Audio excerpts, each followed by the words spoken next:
Sejam todos bem-vindos a um novo episódio do nosso podcast De Mãe para Mãe Pode. Hoje temos a presença da doutora Ludmila Libânio, médica, dermatologista e mãe de duas princesas. Vamos fazer um bate-papo maravilhoso sobre tudo que envolve os cuidados com o cabelo, pele e a maternidade. Lud, seja bem-vinda! Obrigada, Flávia. Eu gostaria de agradecer a vocês pelo convite para falar desse tema tão importante que é os cuidados com a pele nessa fase tão importante que é a maternidade. E põe importante nisso, né? As gestantes têm dúvidas, assim, enormes. Elas já chegam com uma lista de perguntas na consulta de pré-natal. E a primeira delas, quando eu posso pintar o cabelo? Essa pergunta é muito frequente. E aí a gente sabe que a tintura de cabelo, ela tem, né, produtos químicos. A maioria dos produtos a gente não sabe qual efeito tem no nosso corpo. Porém, os fios brancos às vezes começam a incomodar demais.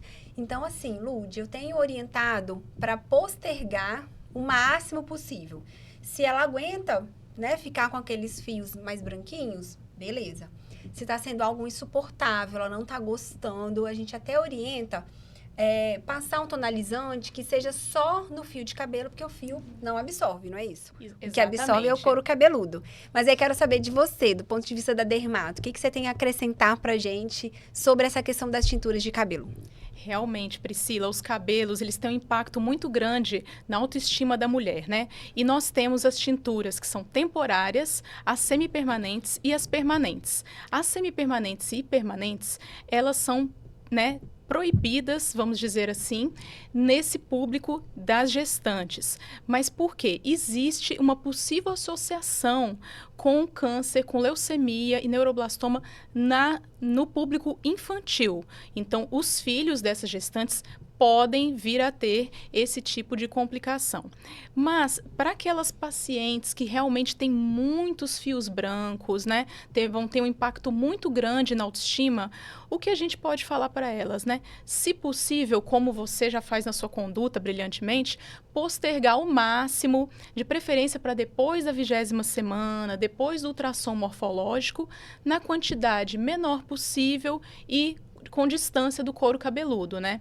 Então, assim, a gente tem a amônia e a gente tem a água oxigenada, que, assim, nos produtos para clareamento, a absorção percutânea realmente é pequena, mas se a gente puder evitar, é uma fase que passa tão rápido, né? Sim. Então, esses cuidados de postergar ao máximo e distanciar do couro cabeludo, deixar realmente ali para o último trimestre, é realmente a conduta mais adequada. Tem umas opções também que são até interessantes, não sei, né? O ponto de vista da dermato, aproveitar aqui para poder perguntar.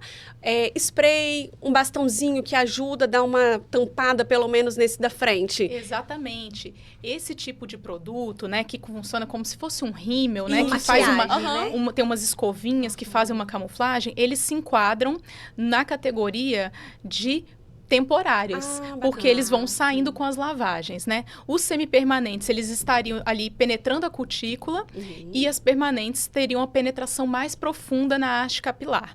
Então, esses temporários, que são os mesmos que a gente liberaria em crianças, são permitidos. Então, no sufoco, tem uma festa Natal chegando, Ano Novo, dá para poder dar uma maquiada no cabelo também. Isso. Com certeza. Então, a questão das luzes, a gente pode orientar que pode ser feito sim, né? Só pegando no fio, até porque a substância que clareia, então, não tem essa absorção tão grande. E o que eu oriento também para elas é o seguinte, não fazer nenhum procedimento, nenhum produto no ambiente fechado. Porque a gente sabe que tem volatização. Quando você coloca, né, aquece, volatiza essa substância e você pode inalar. E a inalação é uma via de administração, né? Exatamente. Às vezes essa inalação será até pior do que o próprio contato com o couro cabeludo. Sim. E aí, fazendo um lugar aberto, né? E às vezes você tá lá só escovando o seu cabelo, mas a vizinha do lado tá fazendo uma tintura, uma descoloração ali e você tá inalando aquela substância. Então, assim, a gente sempre orienta que seja feito assim, sozinha ou no lugar aberto. Então, acho que são cuidados importantes. Teve uma gestante no pré-natal que falou, ai, Pri, eu posso usar era uma escova progressiva, eu acho, não lembro o que era. Mas posso fazer esse alisamento? E a minha cabeleireira disse que não tem problema nenhum, que é super tranquilo. Aí eu falei, olha só, não conheço essa marca, não conheço. Me manda o rótulo para dar uma lida. Quando ela mandou o rótulo, sabe o que estava escrito, gente? Tolueno. Tolueno, pra gente que lembra lá da química orgânica, aquele anel benzeno, tá presente na gasolina, nas substâncias químicas pesadas e que tem relação com leucemia na literatura. Tá mais que provada a associação com o câncer, né? Sim. Aí eu falei, não usa esse alisamento. Por favor. Faz uma escova, né, com secador, para o cabelo ficar bonito. Não usa, aguarda. Na verdade, gente, isso daí não deveria ser usado por ninguém, né? Ninguém, nenhuma mulher nessa situação, principalmente na gestação. Lembrando que a gestação é um ótimo período para fazer uma transição capilar, né? Porque o cabelo tá crescendo pra caramba. Então, você não pode usar nada, aproveita para poder assumir os cachos de volta. Ele cresce, mas ele cai também. Nossa, como a queixa de queda de cabelo é muito frequente. E elas já chegam, quero vitamina, me prescreve uma vitamina porque meu cabelo tá caindo muito, principalmente ali no pós-parto. Lude, e aí? Eu sei que é fisiológico, tem a fisiologia, mas me conta, até onde isso é fisiológico, até onde de repente é uma deficiência de vitamina? Conta um pouco pra gente essa parte. Bom, então vamos lá. A causa mais frequente de queda capilar no pós-parto chama-se eflúvio telógeno, que é uma condição na puérpera que é fisiológica. Então, é como se o cabelo tivesse pré-programado para cair, né? Todos nós perdemos ali cerca de 120, 150 fios por dia. Nós não ficamos careca porque cada fio da nossa cabeça está num estágio diferente. Enquanto uns estão crescendo, outros estão caindo. O que acontece não só no pós-parto, como em outras situações estressantes para o organismo, né? Uma cirurgia, um abortamento, uma internação, uma perda familiar, uma mudança de remédio, né? Ou outras medicações fortes, é que mais fios passam para essa fase de queda ao mesmo tempo. Sim. Então, isso aumenta a percepção de queda. Então, as pacientes têm essa ansiedade. Doutora, será que eu vou ficar careca? Isso é muito comum. Então, assim... A sensação que dá é essa A mesmo, sensação porque é essa. Porque não no para de banho, cair. você passa assim, algumas já até falam, no consultório mesmo, elas passam a mão no cabelo. Olha, doutora, tá vendo? Olha o tanto de cabelo E que fala, cai. eu não quero nem pentear mais o cabelo, porque dá tristeza. Sim. Exatamente. Então, assim, virtualmente, quase todas as pacientes no pós-parto vão passar por isso, né? Com um período de tempo variável. Normalmente, esse eflúvio ocorre 3 meses após o parto, mas pode variar ali do primeiro mês até o 5º mês. E como é uma condição fisiológica, ou seja, do funcionamento do organismo, é como se o organismo entendesse que o cabelo naquele momento é menos importante, é uma condição transitória. E não há algo que você vai ingerir que vai evitar dele acontecer. O que pode ser feito depois, com o acompanhamento do dermatologista, usar alguma coisa para auxiliar na recuperação. Sim. Mas é muito importante, né, que a paciente se observe e se eu notar alguma área de falha, né, não só aquela queda difusa, mas alguma área faltando o cabelo, né, ela note alguma irritação, alguma inflamação ali na cabeça, descamação, que ela procure realmente o médico dermatologista, porque ele vai avaliar como é que está a saúde daquele couro cabeludo, né? Se tem alguma outra causa além do eflúvio predispondo aquela queda, inflamando aquele couro cabeludo, né?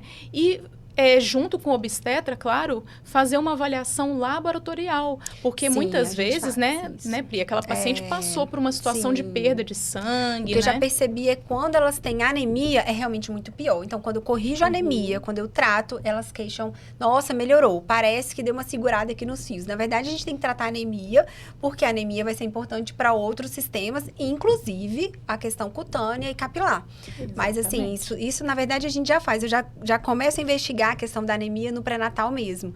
Mas elas notam, quando a gente faz a reposição de ferro de forma correta, ou quando associa vitaminas do complexo B, nossa, elas também percebem, assim, uma melhora absurda. Então, é algo que a gente vai manejando. Mas mesmo com as vitaminas em dia, com os exames em dia, tem a queda, mas agora a gente já sabe, gente, é fisiológico, já ouvimos, vamos entender e ter paciência, né? Exatamente. Então, assim, tratar causas associadas que podem estar contribuindo para essa queda, né?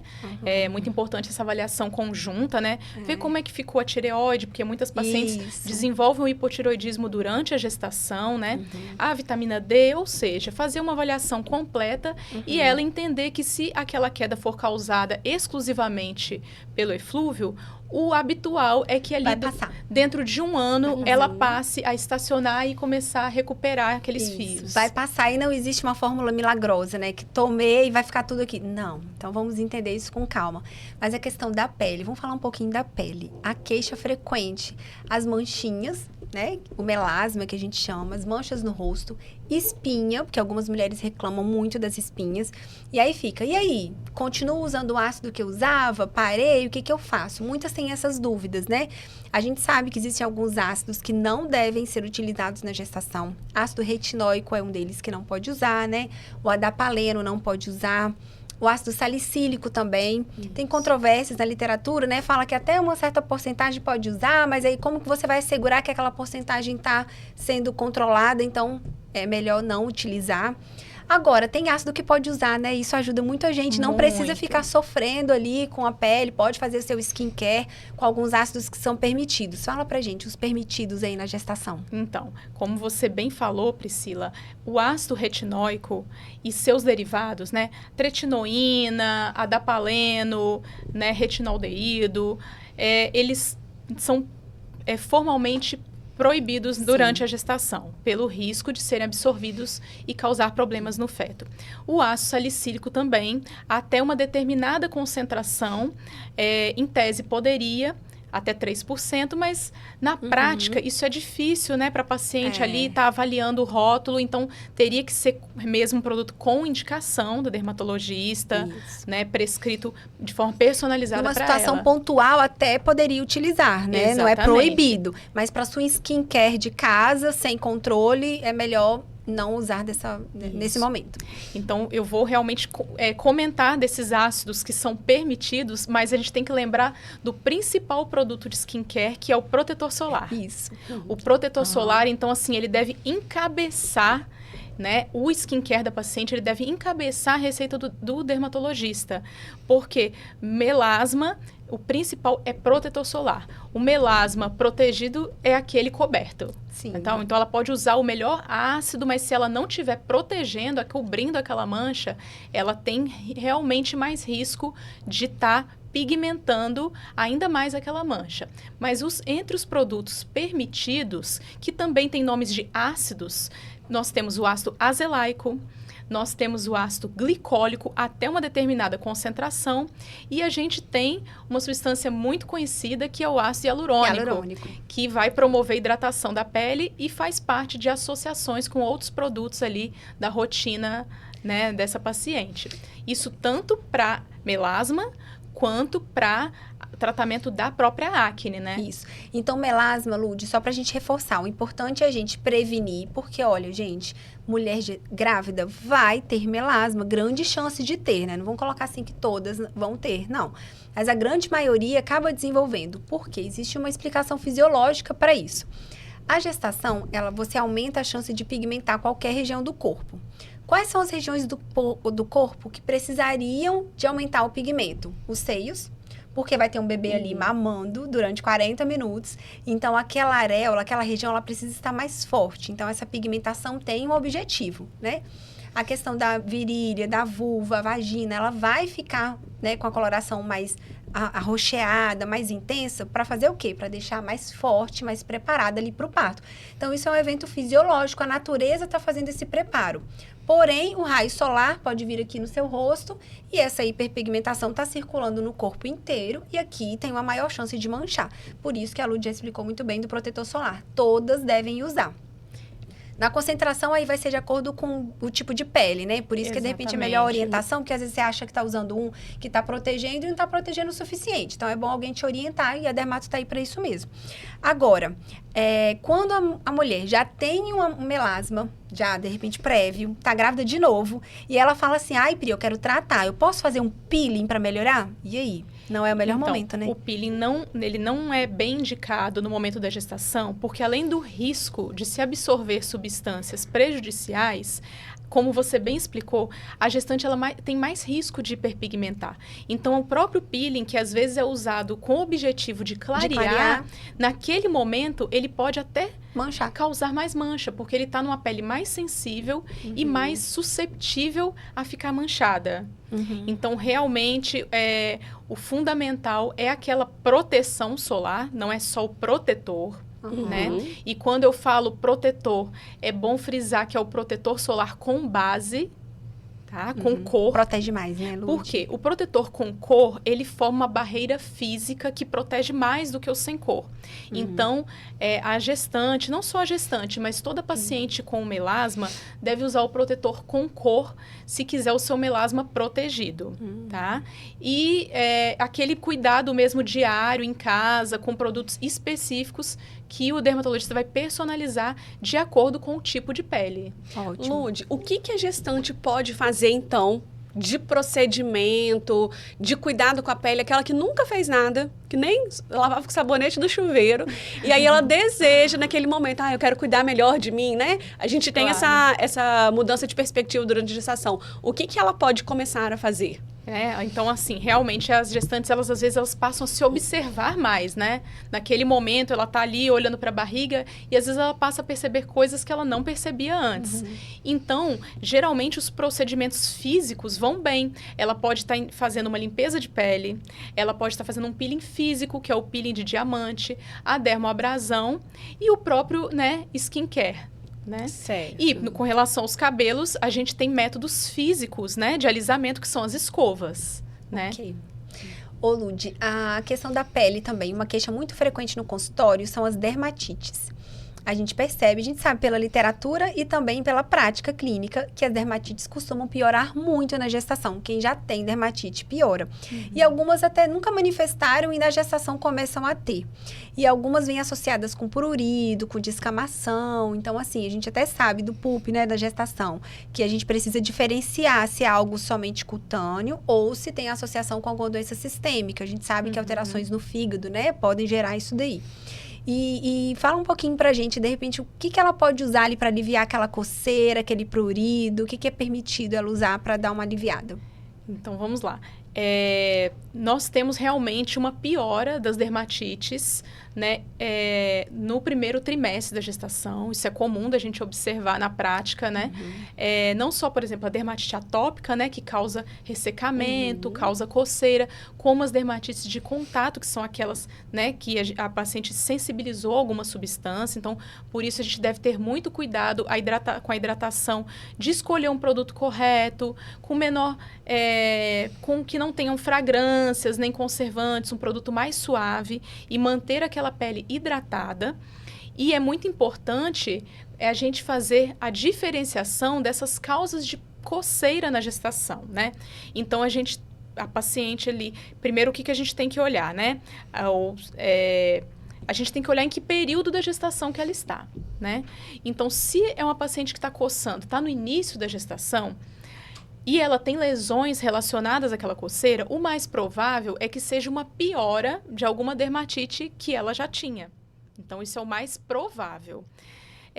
Se ela está no final da gestação e tem lesões, a gente tem que observar como é essa distribuição dessas lesões, né? Porque a gente tem esse diagnóstico, né? Que é a PUP, que são essas placas urticariformes e pruriginosas da gestação, que ocorre muito no final da gestação.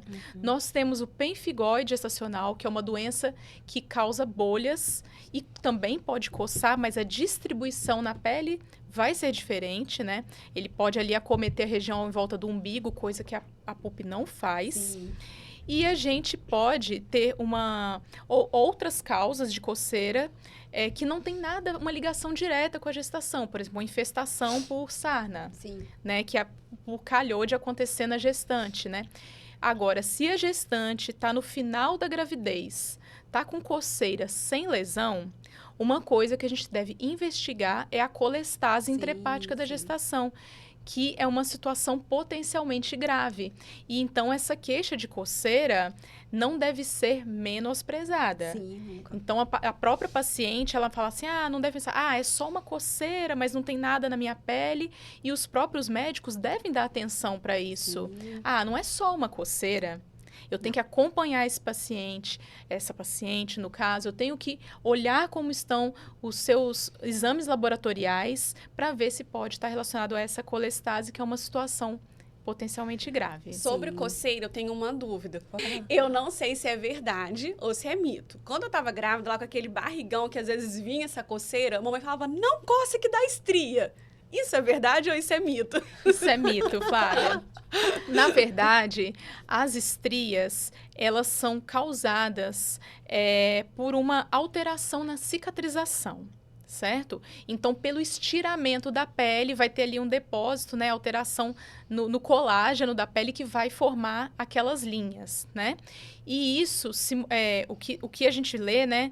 É que está mais relacionado com a velocidade dessa distensão abdominal. Então, quem tem mais risco são as pacientes de gemelares, né? Aquelas que ganham peso muito rápido, né? E para minha surpresa, né, na época que eu estudei, as mais jovens têm mais risco de estria do que as de mais idade. O corpo ainda não teve tantas modificações, né? Exatamente. Foi o que aconteceu comigo, né? Também tava lá muito magrinha, de repente, quando a barriga começou a crescer, cresceu de vez. Nossa, todas as estrias do universo vieram para minha barriga, tudo. Mas, enfim, eu também sempre friso essa questão da prevenção das estrias, né? Porque elas sempre perguntam isso no pré-natal. Como que eu faço para não ter estria? E a primeira coisa que eu falo, não ganhe muito peso. Porque vamos entender como que a estria acontece. A estria, ela tá na pele, você já explicou, é uma cicatrização da pele. A pele tá sendo esticada, tá estirando. Então, imagina um tecido que você tá esticando. Se você forçar muito, aquela fibra do tecido vai romper.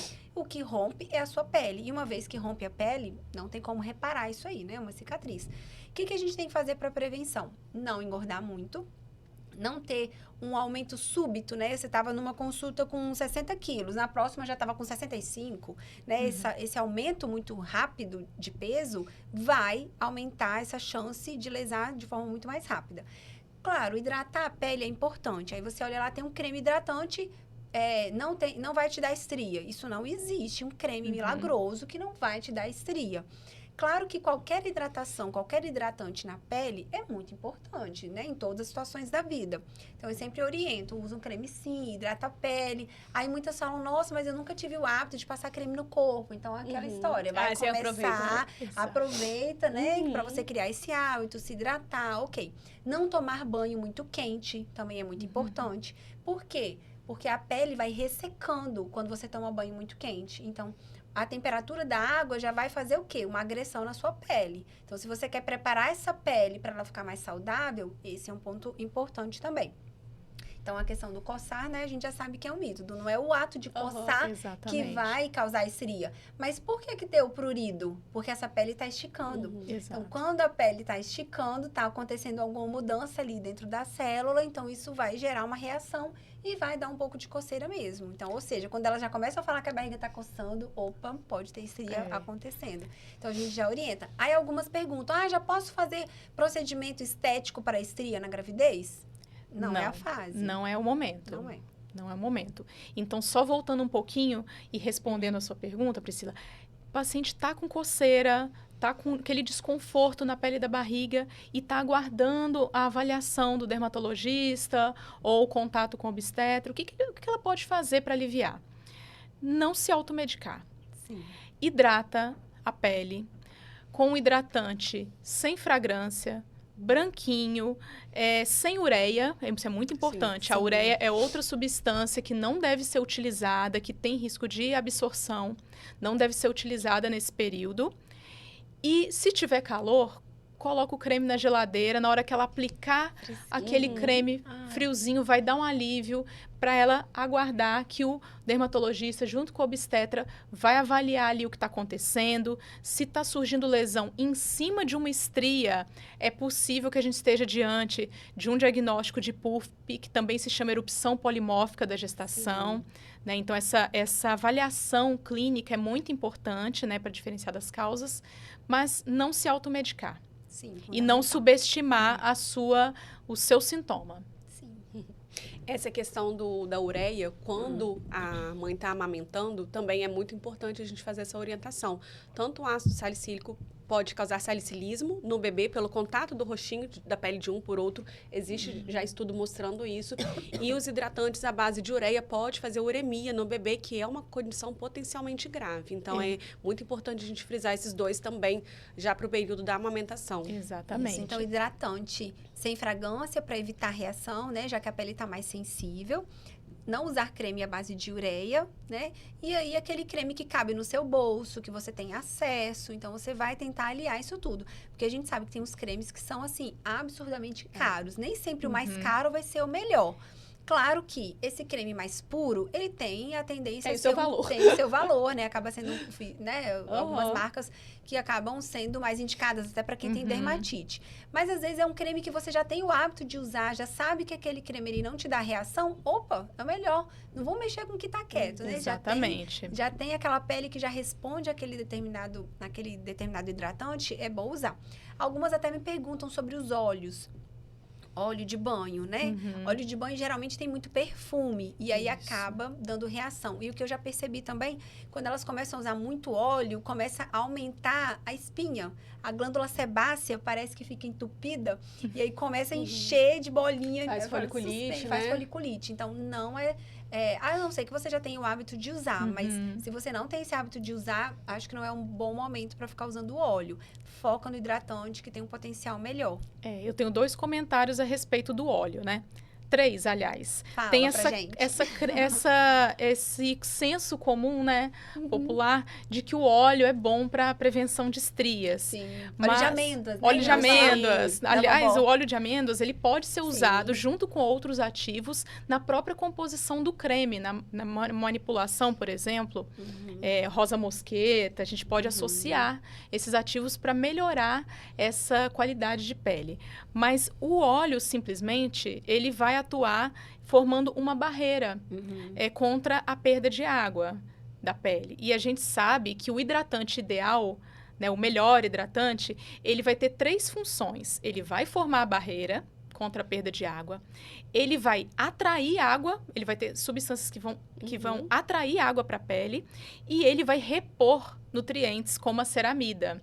Então, assim, geralmente, quanto mais caro o produto, significa que ele atende a tudo isso. Ele é mais completo, né? Ele é mais completo, né? Ele até meio parece uma manteiga, ele é bem pastoso, né? Isso. E aí vão ter outras coisas que vão agregar aquele valor, né, do produto, né? Com a questão da aceitação cosmética, né? Ter uma espalhabilidade, uma questão mais agradável no sensorial para a paciente. Mas é o que eu digo, não adianta a gente orientar a gestante a utilizar um creme caro se ela não vai aderir, ela vai usar pouco. Sim. Vai ficar com economia. E olha o tamanho, o tanto de área, do abdômen. A superfície corporal está muito aumentada vai na gastar gestação. Mais creme, não tem jeito. Então, assim, talvez o melhor produto ou o produto mais caro não seja o melhor para ela. Porque ele vai usar pouco, né? Porque se economizar na espalhabilidade, né? Vai economizar, ela não vai ter a aderência, né? Sim, de estar usando na tratamento. quantidade e na frequência adequada.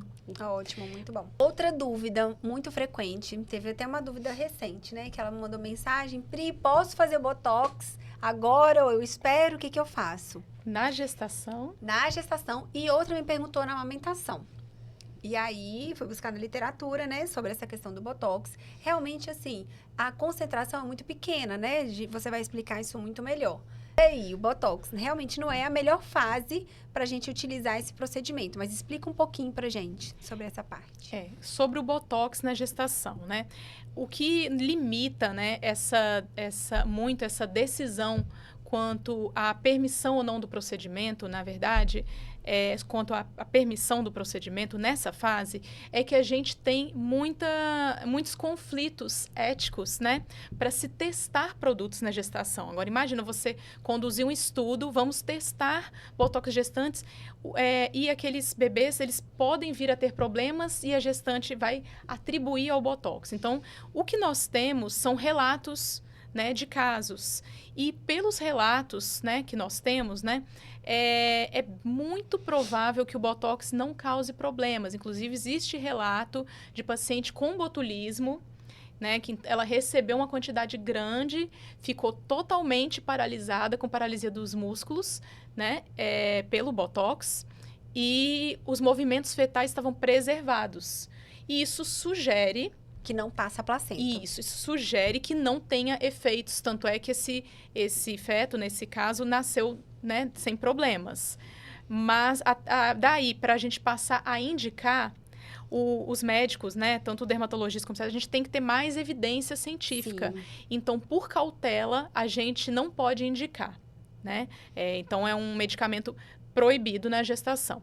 Na amamentação, ainda há muitas controvérsias, mas normalmente, passado aquele período de aleitamento exclusivo e sendo feito com um profissional habilitado, que vai garantir que ele vai ficar ali no plano muscular, não vai ter a absorção sistêmica, né, para o organismo vai ser muito pequena, na amamentação, após esse período de aleitamento exclusivo, já seria permitido realizar o botox. Isso. E na quantidade, né? Porque geralmente é cerca de 100 unidades, né? Que é utilizado ali.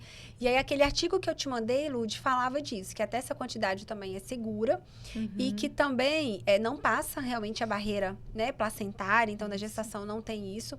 Porém, não é aquela fase, até porque o resultado não pode ser não tão esperado, assim, porque você já tem um monte de mudança fisiológica, mais edema, você já está com a circulação muito mais intensa, a chance do profissional, na hora de aplicar, não ficar restrito ao músculo, acabar pegando um pouco um vaso sanguíneo. E aí, como que você vai garantir que a aplicação daquela substância está ali no nível seguro? Então, a ideia é essa. Então, não é a melhor fase. Como a gestação ela é muito curta, dá para aguardar. Dá para esperar um pouquinho. Dá para esperar um pouquinho. Então, assim, é um medicamento seguro, sim, mas a gente tem tantos outros vieses, outros poréns aí envolvidos, que é melhor aguardar. Né? Mas a maioria aguarda bem tranquilo, a maioria, né? Você explicando, ele confia, né, no profissional e sabe que é uma decisão mais acertada, né?